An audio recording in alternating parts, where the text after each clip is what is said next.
Excess of NaOH was added to 100 ml of FeCl3, resulting into 2.14 gram of FeOH3. The molarity of FeCl3 is, तो हमको बोला गया कि NaOH जो कि एक्सेस है FeCl3 से रिएक्ट किया और बना iron hydroxide FeOH3 plus 3NaCl। तो हमको दिया हुआ है कि ये इतना ग्राम दिया हुआ है, FeOH3 इतना ग्राम दिया हुआ है, तो मोल ग्राम वेट दिया हुआ है, तो हम डायरेक्ट मोल निकालेंगे इसका मॉलिक्यूलर वेट से। मॉलिक्यूलर वेट इसका 107 हुआ, तो मोल आ जाएगा FeOH3 का इतना। और हम यहाँ इक्वेट करेंगे कि ये जो रिएक्शन दिया हुआ है इसमें हम बैलेंसिंग देखेंगे कि एक FeOH3 कितना FeCl3 से बन रहा है। देखेंगे दोनों का कोफिशिएंट जो है 1 है, मतलब एक मोल FeOH2 बनने के लिए एक मोल FeCl3 लगेगा। और हमको यहाँ पे निकालना ही है मोलैरिटी ऑफ FeCl3, जिसमें मोलैरिटी का फॉर्मूला होता है मोलैरिटी इक्वल टू N/P। तो N मतलब मोल निकालना है हमको FeCl3 का। तो मेरे पास एक पे एक बन रहा था, एक बनने के लिए एक लग रहा था, तो 2 × 10⁻⁻2 मोल्स बनने के लिए उतना ही लगेगा। अब मेरे पास मोल है और वॉल्यूम दिया हुआ है 100 ml, 100 ml वॉल्यूम दिया हुआ है। तो लीटर में वॉल्यूम रहता है, तो इसको 0.1 कर लेंगे और मोलैरिटी हो गया मोल बाय वॉल्यूम, मोल में डाले और ये वॉल्यूम रहा तो 0.2 मोलैरिटी आ गया। What quantity of 45% acid solution of monoprotic strong acid must be mixed with 20% solution of the same acid to produce 800 ml of ethanol? तो हमको सब परसेंट दिया हुआ है, एक 45% और एक 20%।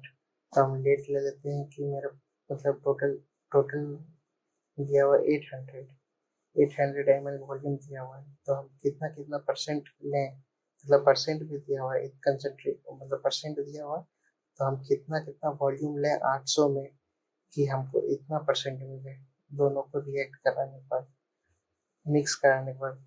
तो हम V मान लेते हैं, V एक को, तो एक V हुआ तो दूसरा 800 माइनस V हो जाएगा। तो अब V इंटू 45% और दूसरा 20% का था, मतलब कंसंट्रेशन है, ये परसेंट जो है वो कंसंट्रेशन है। तो ये जो V जो लिया 45% वाला V लिया और 20% वाला 800 माइनस V लिया, दोनों को मिला के हमको इतना परसेंट का एसिड बनाना है। तो वही अकॉर्डिंग टू क्वेश्चन जो बोला था वो हम लोग यहाँ पुट कर दिए इक्वेशन में, और उसमें से V आ गया 316 कि हमको 45% का कितना लेना चाहिए। तो V हम इसी पर लिया था 45% वाला को, हमको 45% का कितना लेना पड़ेगा को सॉल्व करने पर इतना है।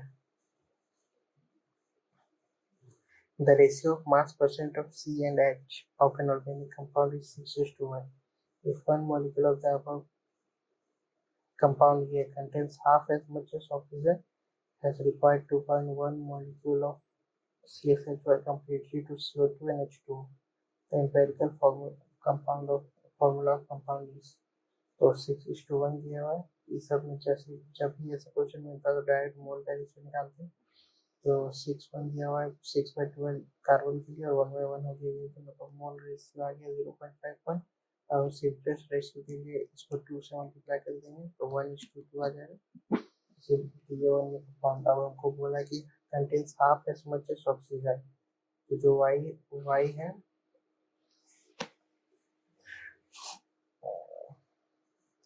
y बराबर 2x है, जो यहाँ दिख रहा है x एच वाई, y बराबर 2x दिख रहा है यहाँ पे। अब ये हमको पता है कि कंबशन का इक्वेशन ये रहता है CxHy plus x plus y by 4O2, यहाँ बनता है x/2 y बाई 2H2 बनता है। और हमको पता है मोल्स ऑफ O2 यहाँ दिया हुआ है x प्लस y बाई 4, और यह क्वेश्चन ये दो के लिए है, तो हमको एटम में रखना है, क्योंकि यहाँ पे ये जो बना हुआ है 2Z नहीं लिखा हुआ है, Z लिखा हुआ है, इसलिए हमको एटम के रूप में देखना है।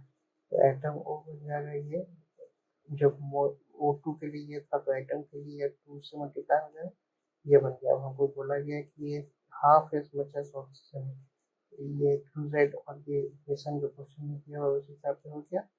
और हम y इक्वल टू 2x जानते हैं, तो यहाँ पे y की जगह 2x रख देंगे और सॉल्व करेंगे। x और z के बीच में रिलेशन आ जाएगा, ये तो तीनों तीनों को हम x में ले लेंगे और x से काट देंगे, रेशियो निकाल लेंगे। तो 2:4:3 आया, तो इंटीग्रल फॉर्मूला हो गया C2H4O3। A sample of NaClO3 is converted by heat to NaCl with a loss of 0.16 gram of oxygen. The residue is dissolved in water and precipitated as AgCl. The mass of AgCl obtained will be, तो NaClO3 बना NaCl और O2।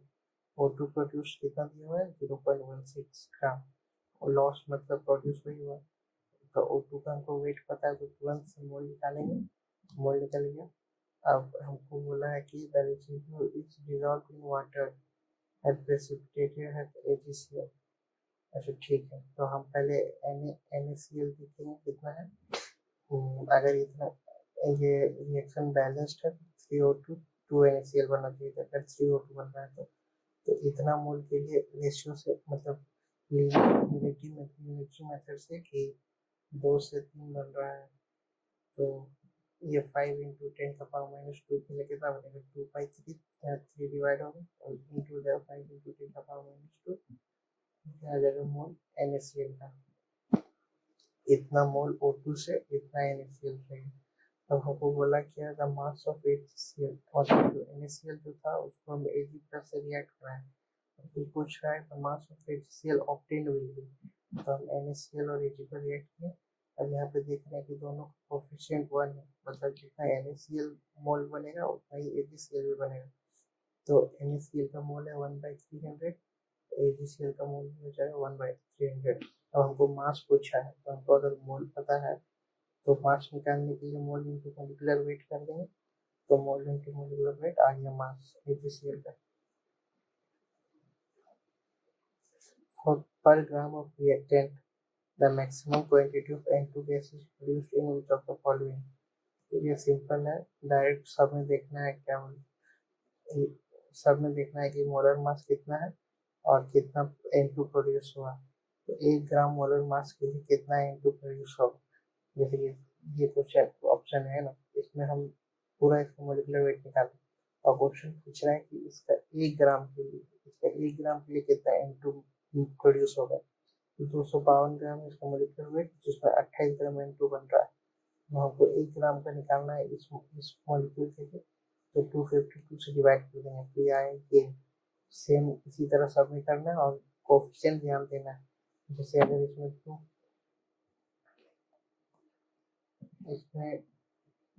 2 का coefficient है, इसमें भी 2 का है, मतलब इसका 2 इंटू मोलिकुलर वेट जो है उस पर 2 इंटू 28 बन रहा है। मतलब रिएक्शन बैलेंस के हिसाब से देखना है, तो ये इतना पे इतना बन रहा है, तो 1 ग्राम पे इतना बनेगा। तीनों को चारों को निकाल के देखना है कि इसमें जो क्वेश्चन पूछा वही किसमें maximum quantity of N2 gas, maximum quantity हो रहा है 0.823, तो यही होगा आंसर।